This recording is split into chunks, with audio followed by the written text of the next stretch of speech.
আপনি যখন কাফেরদের ভিতর থেকে যখন আসতেছিলেন, ঘরের থেকে যখন বের হয়ে এক মুষ্টি বালু বেড়েছিলেন, সবার চোখের মধ্যে যাবে এমনটি তো হতে পারে না। হাবিব গো, আপনি মেরেছেন গো হাবিব, আর আমার কুদরত কি করেছে জানেননি? ওয়ামা রামাইতা ইয রামাইতা ওয়ালাকিন্নাল্লাহ রামা। হাবিব, আপনি এই বালুগুলি হাত থেকে ছেড়ে দিয়েছেন আপনাকে বাঁচাবার জন্য গো নবীজি। এই ভালুগুলির প্রত্যেকটা কণাগুলি আমার কুদরত বহন করেছে। আমার কুদরতে হাত দিয়ে কাফেরদের চোখের মধ্যে আপনি নবীকে বাঁচাইয়া দেওয়ার জন্য আমি কাফেরের চোখের ভিতরে ঢুকিয়ে দিয়েছি গো নবীজি। একটা লোক, একটা কাফের আমি বাঁচাই রাখি নাই, একটা কাফেরের আমি চোখ খালি রাখি নাই, প্রত্যেকটা কাফেরের চোখের মধ্যে আমি বালু কণাগুলি ঢুকিয়ে দিয়েছি আপনি নবীকে বাঁচাবার জন্য। আজকে এই গুহার ভিতরে এসে আপনি ধরা পড়ে যাবেন, এটা তো হতেই পারে না। ভরসা তো আপনি আমার উপরে করেছেন, ব্যবস্থাও আমি করে দিলাম। আল্লাহ রাব্বুল আলামিন কাফেরদের অজান্তে দুইটা কবুতর এক জোড়া ডিম নিয়ে বসে আছে। সুবহানাল্লাহ কইবেন না? মাকড়সায় তাড়াতাড়ি জাল বুনিয়ে রেখেছে। কাফেরের গোষ্ঠীদের ভিতরে চিন্তা হলো, একজনে ডাকদা বলে এই গুহার মধ্যে আছে, উনি বলে নাই। একদল বলে আছে, আরেক দল বলে নাই। তো বলতেছে নাই, তুমি শিওর হও কেমনে? কারে বেকুব চাইয়া দেখ, এই গর্তের ভিতরে গুহার ভিতরে যদি কেউ ঢুকে তাহলে এই যে মাকড়সায় জাল বুনাইছে এই জালগুলি সব ছিঁড়ে যাইত। শুধু তাই নয়, এই যে কবুতরে এখানে এক জোড়া ডিম নিয়ে কবুতরে তা দিচ্ছে বাসা বানাইয়া, এটা তো কখনো হইতো না। এটাকে সম্ভব? কবুতর থাকতো না, ডিমও ভেঙে যাইতো, বাসাও থাকতো না। অতএব এটার ভিতরে কোনো মানুষ নেই। আল্লাহ তাআলা তাদের ভিতরে সন্দেহ ঢুকিয়ে দিলেন। আল্লাহু আকবার কবীরা। আল্লাহ পারে কি পারে না? আল্লাহ সব পারেন। ব্যবস্থা হয়ে গেল, কাফেরের গোষ্ঠী চলে এলো। রাসূল আরবি সাল্লাল্লাহু আলাইহি সাল্লাম সেখানে 3 দিন 3 রাত রইলেন। একবার হযরতে আবু বকর রাদিয়াল্লাহু তাআলা আনহু তিনি রাসূলুল্লাহ সাল্লাল্লাহু আলাইহি সাল্লামকে বললেন, ইয়া রাসূলুল্লাহ, আমার পানির তৃষ্ণা লেগেছে, আমি একটু পানি খাবো, কি করব এখন? পানি কোথায়? নবীজি ডাকতে বললেন, আবু বকর, এই গুহার পিছনে যাও, গুহার পিছনে যাইয়া দেখো পানির ব্যবস্থা আছে। হযরতে আবু বকর বলে, এত ছোট গুহা, এই গুহার মধ্যে আবার পানি কোথায়? হযরতে আবু বকর পিছনের দিকে যাচ্ছে, আর রাস্তা আস্তে আস্তে বড় হইতে আছে, অটোমেটিক রাস্তা বড় হয়ে যাচ্ছে। একটা পর্যায়ে যাইয়া রাস্তা বন্ধ হয়ে গেল।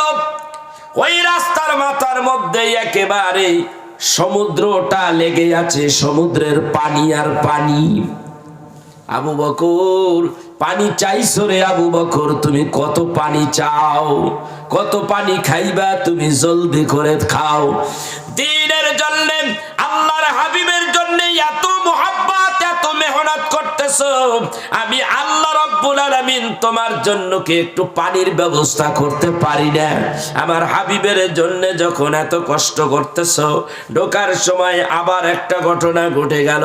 কাফেরের গোষ্ঠীরা যখন চলে গেল, হযরতে আবু বকর একটু বসলেন।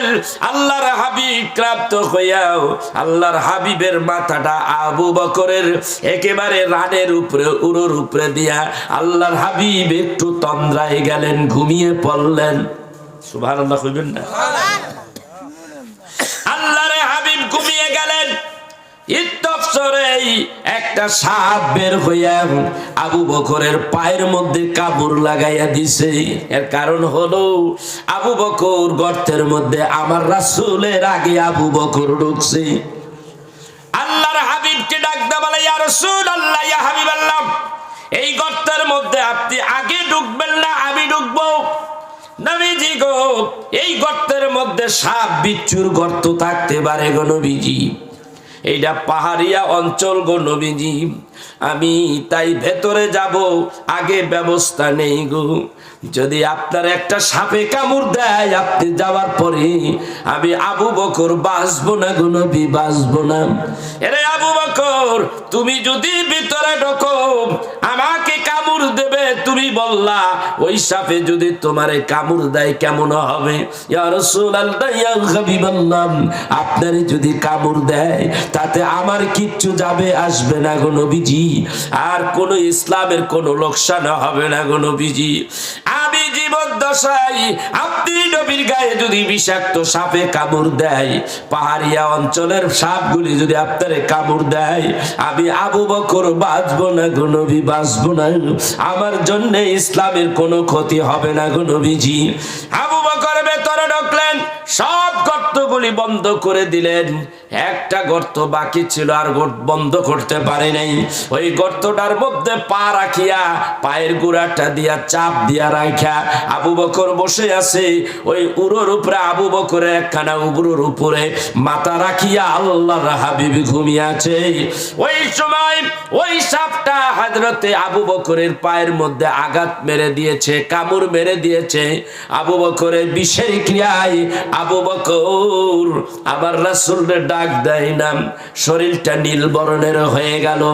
চক্ষু থেকে অজান্তেই দুই ফোঁটা পানি আবু বকরের আল্লাহর হাবিবের চেহারা গাল মোবারকের উপরে পড়ে গেলে আল্লাহর হাবিব চোখ খুলিয়া দেখে আবু বকর তো আবু বকর নাই, আবু বকরের দেহটা মুখটা একেবারে নীল বর্ণের হয়ে গেছে। কে আবু বকর, তোমার মুখমণ্ডল কেমন এরকম নীল বর্ণের? ইয়া রাসূলুল্লাহ, ইয়া হাবিবাল্লাহ, কাফের দুশমনদের হাত থেকে বাঁচতে পারলে কি হবে? ভেতরে যে সাপ, বিষাক্ত সাপের হাত থেকে আমি রক্ষা পাইতে পারি নাই। ওগো নবীজি, আপনি লক্ষ্য করে দেখেন, বিষাক্ত সাপ আমার পায়ের মধ্যে কামড় দিয়েছে গো নবীজি।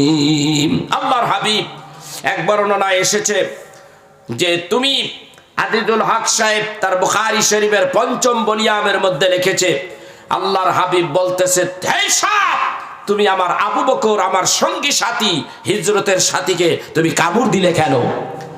ইয়া রাসূলুল্লাহ, আল্লাহর হুকুমে জবান খুলিয়া যায়, আসসালাতু ওয়াসসালামু আলাইকা ইয়া রাসূলুল্লাহ,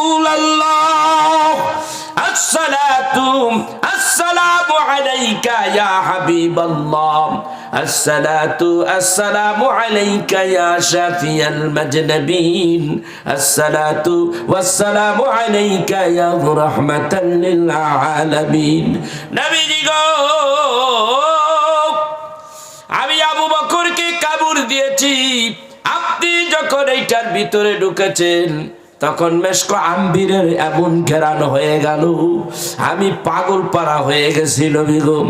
আজকের দিকে 500 বছর আগে হযরতে ঈসা নবী এমন ভাবে আল্লাহর কাছে বলতেছিল যে একজন পয়গম্বর দুনিয়ায় আসবে, আখেরি পয়গম্বর, যার উম্মত যদি আমি হইতে পারতাম জীবনটা ধন্য হয়ে যাইত।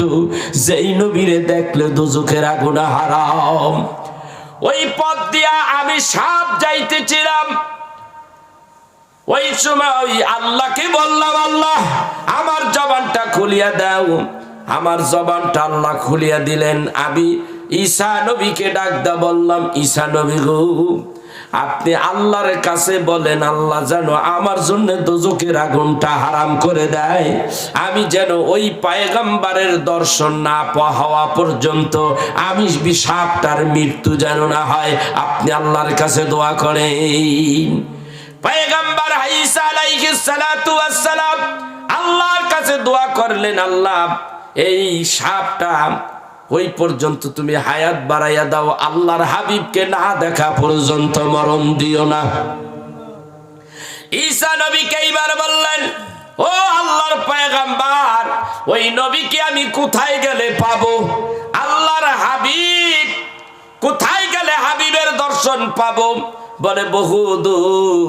হাবিবুল্লাহ নবী যখন মক্কার থেকে মদিনায় যাবে, যাওয়ার পথে তিনি এইরকম একটা গর্তের মধ্যে 3 দিন অবস্থান করবে। তুমি ইচ্ছা করলে ওই গর্তের মধ্যে থাকতে পারো, ওই গর্তের মধ্যে বসবাস করো, একদিন আল্লাহর হাবিবের সঙ্গে তোমার দেখা হয়ে যাবে। একটা সাপ হইয়া নবীজিকে দেখতে চাই, নবীর প্রেমে পড়ে যায়, আর তুমি আখেরি পয়গম্বরের উম্মত হইয়া ঘরের মধ্যে ঘুমাসো। একটা রাত রাসূলের প্রেমে তুমি বসতে পারো না। তুমি কেমন তোর আশিক, তুমি কেমন তোর আশিক, তুমি কেমন তোর মানুষ, কেমন নবীর উম্মত, আমার তো বুঝে আসে না, কিছুই বুঝে আসে না। আবু বকর রাদিয়াল্লাহু তাআলা আনহু রাতভর রাসূলের প্রেমে রাস্তা হাঁটছে আর হাঁটছে। আর আপনি আর আমি এত আরামের দিন ধর্মটা পেয়েছি, আজকে আমরা একটা মাহফিলের ইনজাম করে ঘরের মধ্যে বসে আছি। অনেকে ঘুমাসে নাই, খালি মোবাইল টিপে আছে না নাই, খালি মোবাইলে শেষ করে নিল। এই মোবাইল আপনার জিন্দেগি আমার জিন্দেগি শেষ করে নিল। সন্তান কথা শোনে না, নামাজে যায় না, মাহফিলে আসলে সময় নাই, রাত গভীর, মোবাইল টিপলে তার রাইতে রাত পার হয়ে যায়, তখন ডিস্টার্ব হয় না। কথা বুঝতে পেরেছেন? বড় সময় তার সময় হলো, সময় নাই, টাইম নাই, টাইম নাই, টাইম নাই। কিন্তু ওয়াজ মাহফিল মোবাইল টেপার সময় তার টাইমের অভাব নাই, এত সময় জায়গা তার পেঁয়াজ আর মজে না। হ্যাঁ, এখন আবার ইন্টারনেট কি বলে, ওয়াইফাই ঘরের মধ্যে আনছে, আনলিমিটেড, ইচ্ছা মতন টেপ, মায়ও টেপে, জিও টেপে, নাতিও টেপে, পুতিও টেপে, কুতিও টেপে, জর্মের টেপা টেপে। কথা কন দেখে, এক বিছনার মধ্যে শুইয়া থাকে, নাতি ওই নানির গাড়ির উপর তার ঠ্যাং একটা উড়াই দিছে, মানে কোন তালে তালে টিপতে টিপতে ঠ্যাং গেছে গান দিয়া। আর নানিও টের পায় না, উনিও টিপতে আছে, কোন তালে তালে ধরে নাতির ঠ্যাং ওনার কাঁধের উল্টে গেছে গা। ওই দ্বারে খুঁতি আবার ঠ্যাং উড়াই দিছে আসমানের দিকে। নাতি পুতি খুঁতি লইয়া এক জাত বসে কামলা বেচতে বইছে, টেপতে আছে মোবাইল, আনলিমিটেড সময়। আর ওয়াজ মাহফিলের মধ্যে আসলে সময় নাই, টাইম নাই হুজুর। আর খালি ফতুয়া দেয়, 12টার পরে আর ওয়াজ শোনা যাইব না, ফতুয়া। কথা বুঝতে পারছেন না? ফতুয়া। ইচ্ছা থাকলেই সবটা হয়। এত আরাম খোঁজো কেন মিয়া? এত আরাম খোঁজো কেন? ইসলামের জন্য, দ্বীনের জন্য, ধর্মের জন্য, সুন্নিয়াতের জন্য একটু কষ্ট করো না। সমস্যাটা কি? তোমাকে বলে নেই 365 দিনে বছর হয়, 365 দিন তোমাকে রাত জাগ্রত করতে দেয় নেই। বাংলাদেশে কিছু মোল্লা কাঠমোল্লার গোষ্ঠী বাইরেছে, কয় আর 11টার পরে আর দরকার নাই। চিন্তা করছেন, মানুষের ভয় ঢুকায় ফজরের পরান যাইব না। আরে না, ইচ্ছা থাকলেই ফজর পড়া যায়, আর ইচ্ছা না থাকলে 3 রাত ঘুমাইলেও ফজর পড়া যাবে না। নিয়ত যদি ভালো থাকে তাইলে ফজর পড়া যায়, ঠিক কিনা করে কর। এরকম পিটাস মার্কা কিছু বক্তা আছে বাংলাদেশে, নিজের সুবিধা মতো কথা কয়, আছে না নেই? এই সমস্ত বক্তা নামের কলঙ্ক। আর কিছু বেরিয়েছে, টাকা না দিলে আসে না, খালি কন্টাক্ট। কত দিবা আগে কও। ভাইরাল বক্তা, তোর ভাইরালের গোষ্ঠী মারি বেটা, ভাইরালের উপর লাথি মারি বেটা। ভাইরাল বক্তা, তোর ভাইরাল বক্তা হইছে, এখন তারে আনতে গেলে সে ওয়াজ করবো 2 ঘন্টা, 1 ঘন্টা, 1.5 ঘন্টা, তারে টাকা দিতে হইব 80,000, 1 লক্ষ। এরম বক্তা আছে না নাই? আপনার মধ্যে কিছুতে গুড়া কিরমিতে কামড়ায়, ওই বক্তা আননের লিগা পাগল। সারা দিন সারা রাত পরে যদি শিক্ষার বেলা কান্দা কান্দা রব্বানা যালামনা আনফুসানা কাম হইব না। এইটা মনে রাখো, আমি লতিফ হয়ে গেলাম, এইটা কামে লাগবো। একটা পরহেজগার দিনদার তোমার মসজিদের যে ইমাম সাহেব, তারে তা দোয়া করাও, তোমার দোয়া কবুল হয়ে যেতে পারে। আর ওদের মধ্যে এই বেয়াদব 100 মানুষ, 100 হুজুর যদি এখানে আনো, একটারও দোয়া কবুল হবে না। এই কন্ট্রাক্টরের তুমি মসজিদ করে যারে ছোট হুজুর মনে করো, তারাই না দোয়া করাও, দোয়া কবুল হয়ে যেতে পারে, ঠিক কিনা? আল্লাহ বলেন, ওয়া ক্বালা রাব্বুকুম উদউনি আস্তাজিব লাকুম। বান্দা আমার কাছে চা, দেওয়ার মালিক আমি আল্লাহ। চাইবেন আল্লাহর কাছে, দিব কে? চাওয়ার একটা দোয়া কবুল হওয়ার একটা নিয়ম পদ্ধতি আছে, শিখাইয়া দেই। প্রত্যেকটা দোয়ায়, প্রত্যেকটা কাজে, কর্মের মধ্যে মধ্যে রাসূলের উসিলা দিয়ে আল্লাহর কাছে চান, দেখবেন তাড়াতাড়ি কাজ হয়ে গেছে। কথা কন না কে? হযরতে আবু বকর রাদিয়াল্লাহু তাআলা আনহু রাসূলের জন্য কি করলেন? গভীর রাত। আর আপনি গভীর রাতে একটা ওয়াজ শুনবেন, বসেন না, বলেন না হুজুর ওয়াজ করতে থাকেন, ফজর পড়ে বাড়ি যান। সমস্যাটা কি? কথা কয় না কে? আর ইচ্ছা না থাকলে এমনি নামাজ পড়া যায় না। নিয়ত করে থাকলে দেখবেন আল্লাহই ব্যবস্থা করে দেব। ঠিক না বেঠি? আজকে আমরা কপাল পোড়া মুসলমান, এই ভাইরাল বক্তা ডাইকাই না টাকা আর মানুষ একেবারে বল্লার মতন পড়ে। যেমন বক্তা তেমন শ্রোতা তক্তা, আয়া খালি শোনে আর দেখে দেখে চলে জায়গা। নামাজ পড়ে ও নামাজ পড়ে না। এরকম ভাইরাল বক্তা দিয়ে আর দরকার নাই। চালান চালান, ইনশাল্লাহ ইনশাল্লাহ চালান। ভাইরাল বক্তা লাখ লাখ টাকা, কোটি কোটি টাকা ব্যাংকের মধ্যে বইরা, বাড়ি ঘর কইরা, লালে লাল শাহজালাল গোয়ার নিচে একখান গাড়ি আছে 50 লাখ 1 কোটি টাকা দিয়ে চলে। চল রে বাবা চল। এই যে আরাম প্রিয়, এই যে গাড়ি দিয়ে যে তুমি কইতাছো দিনের দাওয়াত দেই, দিনের দাওয়াত দিন না, খালি ফাইজলামি করতেছ, শয়তানি, টাকা কামাইয়ের ধান্দা, টাকা কামাইয়ের ধান্দা। আজকে সুন্নিয়াতকে তোমরা পেয়েছো একেবারে সহজ পদ্ধতিতে। 40টা বছর এই পথে কাটাইছি। এখন তো মোবাইল ইন্টারনেট বের হয়ে গেছে। ইন্টারনেট তোমার হাতে আসছে কবে? কখন থেকে আসছে? এই বিগত 10-15 বছর আগে। এর আগে তো ছিল না। 15 বছর আগে এই মোবাইল ইন্টারনেট এরকম ছিল না। আমার বাবা 70 বছর ইসলামের দাওয়াত দিয়েছে। সফল সুন্নিয়াতের ব্যক্তি, যিনি এত কষ্ট করেছেন এই উত্তরবঙ্গে শাহজাদপুর থানা গোটাটার মধ্যে। আমার বাবার সামনে কথা বলছে কোন বেড়া, এই বেড়া কি এই দেশে আছে নাকি? সাহস পাইছে। এই যে বাবাজি মুরব্বী মানুষ, উনি তো চিনছে আমার বাবারে, আমার বাড়িতে থাকতেন, দেখতে চিন্তা করছেন আমার বাবার সামনে কথা বলার সাহস পাইছে কেউ? কারণ বাপের ক্ষমতা আছে মিয়া, সুন্নিয়াতের উপরে সত্য কথা বলছেন, সেইগুলি তো ভাইরাল হয়নি। সিংহের মতো ছিল। হ্যাঁ, সিংহের মতো ছিল আমার বাবা। গর্জন সিংহের মতো দিতেন, সত্য কথা বলতেন। জীবনে কোনোদিন আমার বাবা কন্টাক্ট করছে 2 টাকা চাইছে কারো কাছে? কোনোদিন চাইয়ে নিছে? কন্টাক্ট করছে? কেউ করতে পারে না, বলতে পারবে না। আমি লতিফ নুরিও কারোর কাছে কন্টাক্ট করি নেই। বুক ফোলাই ওয়াজ করি, বুক ফোলাই আল্লাহর কাছে চাই। আল্লাহ তুই আমারে দিবি না কে?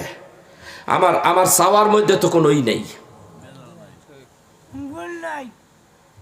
এই সুন্নিয়াতের জন্য কত কষ্ট করেছি। 2006 সাল আমি যখন নোয়াখালীতে প্রোগ্রাম করতে গিয়েছি, 3 দিনের তাফসীর, 2 দিন থাকবো। আমার অপরাধ, প্রথম দিন ওয়াজ করলাম, সামান্য একটু ওয়াজ করলাম, মিলাদ ক্যাম্প করলাম। আমার অপরাধ, মিলাদ পড়লেন কে, ক্যাম্প করলেন কে? পরের দিন দ্বিতীয় দিন আমি ওয়াজ করতে গেলাম রাত্রে, তখন প্রায় সম্ভবত 11:30 এর ভিতরে হবে। আমার সামনে লোক মোটামুটি বিশাল প্যান্ডেল, সামনে লোক আছে প্রায় কয়েক হাজার। এর ভিতরে আমার পিছন থেকে কোন এক ব্যক্তি, বাচ্চা মানুষ, মার্চের সম্ভবত 6-7 তারিখ আমার প্রোগ্রাম ছিল, পিছন দিয়া যাইয়া সে একটা জ্যাকেট পরে পেটের মধ্যে হাত দিয়া তারপরে সে আমাকে গুলি করে মারবো। আমার মাথা তখন এরকম করতেছিল, সে গুলি রেডি করে লাইছে, সে আমাকে এরকম করতেছে। মানে অল্প সময়ের জন্য আল্লাহর কি মেহেরবানি, কয়েকটা যুবক যায় ধরে ফেলাইছে। যুবকদের জিজ্ঞাসা করলাম, কেন তোরা কেমনে ধরলি? ইয়া হুজুর, এখান থেকে যখন যাচ্ছিল তখন আমি চিন্তা করলাম গরম পড়ে গেছে, একটা জ্যাকেট পরিয়া মাথায় ক্যাপ পরিয়া ও পিছনে যায় কোথায়, কি করতে যাচ্ছে, আমি কেমন জানি আমার মনের ভিতরেই হয়ে গেছে। এটাই আল্লাহর একটা খেলা, আমাকে বাঁচাবে আল্লাহ ওদের উসিলায়। যাইয়া দেখি এই যুবক পিস্তল বের করে আপনাকে ব্যবস্থা করতেছে, আপনার মাথা মারিয়ে ফেলাইতে আপনি তখন মাথা লড়াইয়ে কথা বলতেছিলেন। আল্লাহ আমাকে সেখান থেকে বাঁচাইছে। রাত্রিবেলা সে ধরা খাইলো, মঞ্চের লোক সব আমার কাছে চলে আসলো, প্যান্ডেলের লোক। আমি তারা আমার কাছে সভাপতি ক্ষমা চাইলেন, হুজুর মাপ চাই আমাদের পক্ষ থেকে। আমি বললাম, সবাই বলে হুজুর এই ছেলে কি করব? আমি বলে কিছু বলো না, আমি ওয়াজ করতে থাকি, এই ছেলেটাকে নিয়ে ঘরের ভিতরে রেখে দাও, আটকে রাখো, তারপর আমি আসতেছি। আমি রাত্রিবেলা ওয়াজ করলাম। এরপরে আমি তাকে বললাম ছেলেটাকে ওখানে রাখো। সে বললেন হুজুর আগামীকালকেও থাকতে হবে। তখন মোবাইলের ব্যালেন্স 300 টাকা ভরলে 22 দিন থাকে। রাত্রে 12টা ক্রস হয়েছে, আমি আমার বাবার সাথে আর কথা বলতে পারি না। আমার বাবার কাছে খবরটা কে জানি বলে দিছে, এই ঘটনা হুজুর আপনার ছেলে বিপদে পড়ে গেছে নোয়াখালীতে। আমার বাবা তখন এই পাবনা ভাঙ্গুরায়, বাবা আগামীকালকে তোমার আমার একসঙ্গে ভাঙ্গুরায় প্রোগ্রাম। তা আমি বললাম আমি আসতেছি। তখন সভাপতি সে ফোন দিয়ে বললেন হুজুর আমরা থাকতে আপনি কোনো চিন্তা করেন না, হুজুর আমরা আপনার ছেলেকে রেখে দিছি, আগামীকালকে ওয়াজ করবে। আগামীকালকে শেষের দিন, তৃতীয় দিন, মানুষ আর মানুষ, গাছে চালে ছাদে মানুষ আর মানুষ, সবাই শুধু একটা কথা আসছে, কোন বেয়াদব আমাদের হুজুর মেহমানকে মারতে আসছে। আল্লাহই ব্যবস্থা করে দিয়েছে।